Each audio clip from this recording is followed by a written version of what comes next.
NBC News chief White House correspondent and political director and host of the Daily Rundown, Chuck Todd.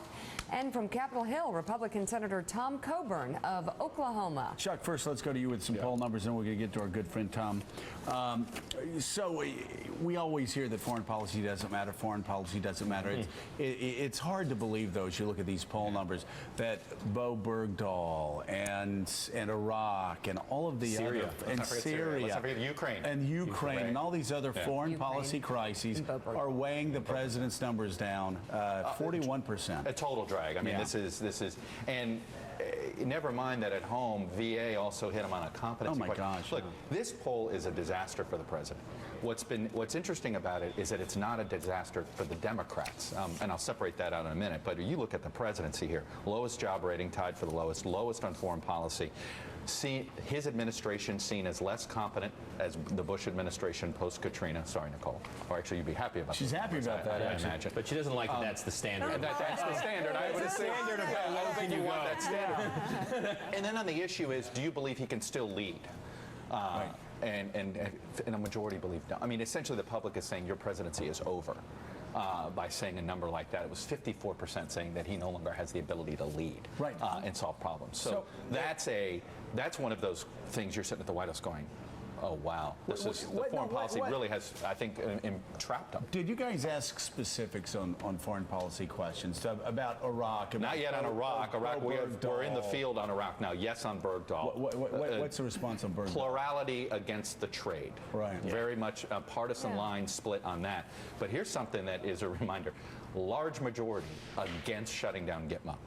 You know, Taliban for a lot of Americans is synonymous with Al-Qaeda. It doesn't matter if it's, you know, and that's right, it does. And that's what's got to be frustrating the White House, by the way, because we also asked about climate change.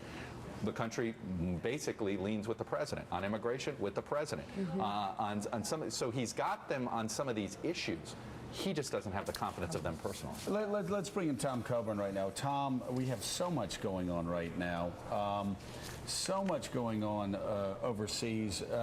What do we do? Dianne Feinstein came out and said actually that we needed to be more involved in Iraq and have to find a solution there.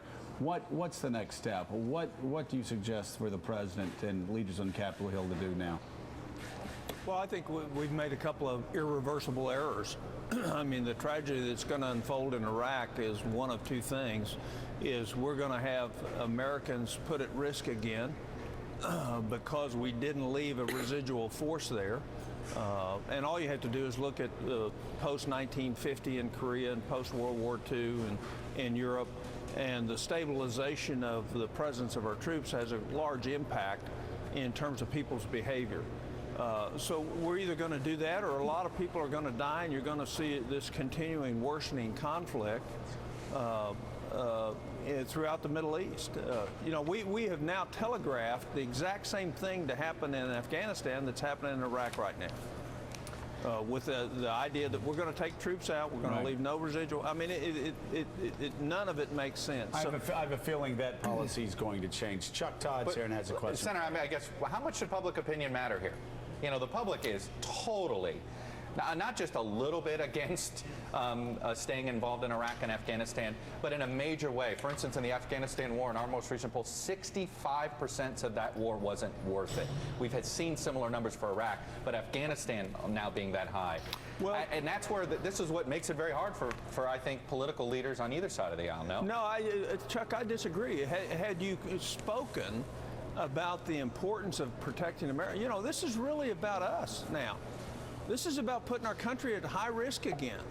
You know, sitting on the Intel Committee, I can tell you that what we need is leadership to explain the importance of why we want to stop the terrorism, Al-Qaeda and the Taliban throughout the Middle East and everywhere else they are. Because ultimately it's going to land on our shores if we don't. And not leading to explain that. And you know, real leadership is doing the right best thing for the country, even when the public isn't with you, trying to win them over, and then suffering the consequences if you didn't, but still doing the right thing. And we've not done that. So Dan Senor, the senator, talking about this is such high risk, what's happening there to Americans, without relitigating. Yeah. The question is, how much is our reticence to re-engage? How much is our reticence to get in there in Syria, which I would think in any other case we would have had we not engaged erroneously in Iraq and so endlessly in Afghanistan? Certainly the country's war weary with good reason, but if you look at the history of American engagements in military actions around the world, go back to World War II. The public is always against them, right? No, this is important, right? First Gulf War, before President Bush, after Saddam had gone into Kuwait, before President Bush had made his case that we need to do something in 90 and 91, the public was against us doing anything. When Clinton went into the Balkans, Joe remembers this debate, public overwhelmingly against doing anything. So you go through every one of these periods, the public is opposed. The exception actually is 2003. That's the one historical exception where the public was for doing something, was supportive of doing something in Iraq.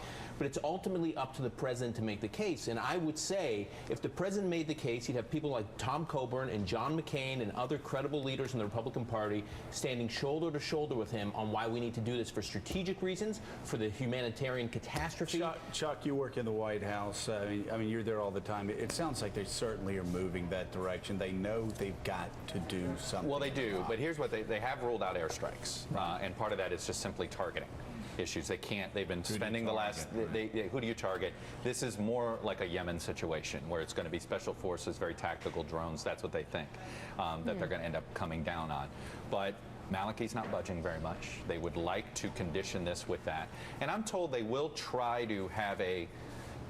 When they do something, that there will be something in Syria too, right? You can't do one without the other at this point because of the fact that there is no border anymore. So, you know, some robust announcement, maybe it's arming the moderate opposition, but doing something to try to also stem the tide of ISIS in Syria as well. But, you know, Dan, it's interesting to hear your point. If the president would go out and make that case, this is a man who got re-elected being against Iraq and re-elected by reminding people he delivered on a promise. So it's a very. I just think that this is.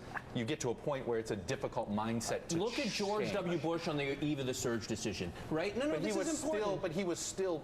His numbers were in the tank. No. The American public was totally opposed to doing for anything. the war. That's the difference. The point here, though, is, and Chuck's exactly right, Barack Obama is president of the United States. He is commander-in-chief because he was against the Iraq War. He is not going to leave the White House with troops in Iraq. This is his legacy. For him, internally, this drives him. He wants to be out of Iraq, and he wants to. I think he would believe someone he would around have a him failed painting a presidency. picture of what this place, what Syria and Iraq together are going to look like at the end of his presidency. So really quickly, I want to go to Tom Senator Coburn. Hey, Tom, I want to ask you really quickly about our party, the Republican Party, and ask how we're doing. It seems to me that in many ways we've moved past a lot of the divisions of 11 and 12, but obviously we had the Eric Cantor race, caught a lot of people, caught the establishment by surprise, and we've got Thad Cochran running next week. First of all, should Thad Cochran be reelected in Mississippi? Does he deserve it? And secondly, how's the Republican Party doing? Is there a split? Well, I think the answer on that is the people of Mississippi get to decide that, and they need to make that judgment, not me. I think the Republican Party is doing well. I love it when we have tension within our party because that means we're struggling to find truth. That tension is good for us. Debate is good for us. When we don't have debate, we don't have some bruised elbows and skinned knees, then we're not actually moving or growing You know to what help happens? America. You know what happens, Tom, when we don't have those fights? Republicans spend more money than Democrats.